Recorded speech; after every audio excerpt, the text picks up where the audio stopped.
नमस्कार, मी रुचिता. ॲग्रोनमध्ये आपल्या सर्वांचं स्वागत. दूध आपल्या रोजच्या आहारातला अविभाज्य घटक. पण दूध A1 आहे की A2 याबद्दल आपण कधी ना कधी नक्की बोललेलो असू किंवा ऐकलं असेल. पण काय आहे हे नेमकं A1 आणि A2 प्रकार?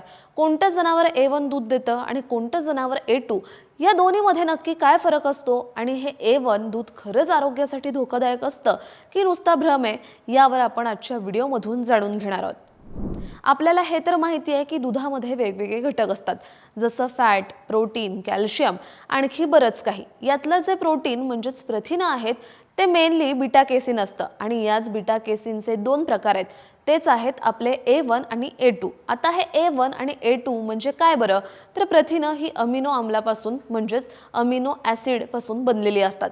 अमिनो ॲसिडची साखळी तयार झाली की प्रथिनं तयार होतात आणि याच अमिनो ॲसिडची साखळीतल्या घटकांमुळे दुधाचे असे प्रकार पडले. जसं A2 दुधामध्ये 67व्या ठिकाणी प्रोलिन असतं, तर A1 दुधामध्ये हिस्टिडीन. पण साखळीतल्या या छोट्याशा बदलामुळे दुधाचे दोन प्रकार झाले.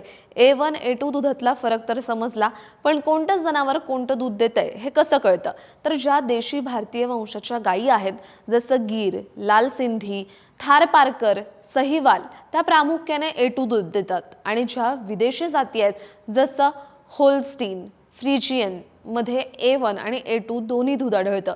याशिवाय म्हैस, शेळी या सुद्धा पूर्णपणे A2 दूधच देतात.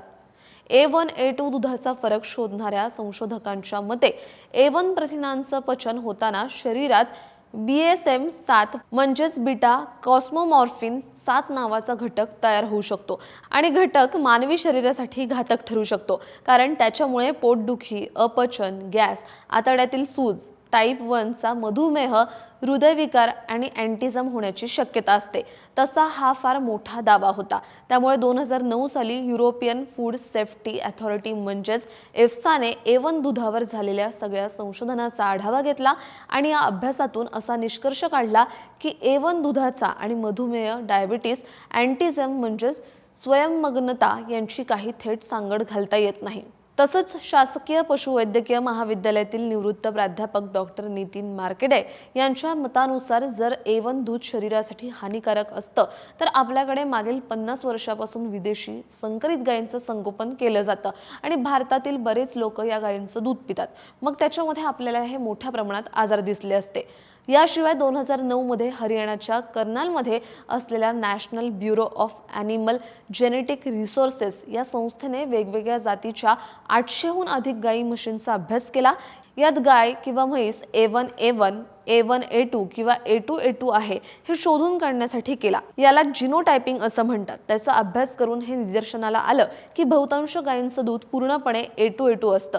फार कमी गायींचं दूध दोन्ही A1 A2 आणि पूर्ण A1 A1 दूध देणारी एकही गाय त्यांना सापडलेली नाहीये आणि म्हशी पूर्णपणे A2 A2 दूध देतात. तरी देशी गोवंशाच्या गायींचं आणि A2 दुधाचं महत्त्व वाढवण्यासाठी अजूनही डायबिटीसची भीती घालून A1 दुधाला हानिकारक म्हटलं जातं.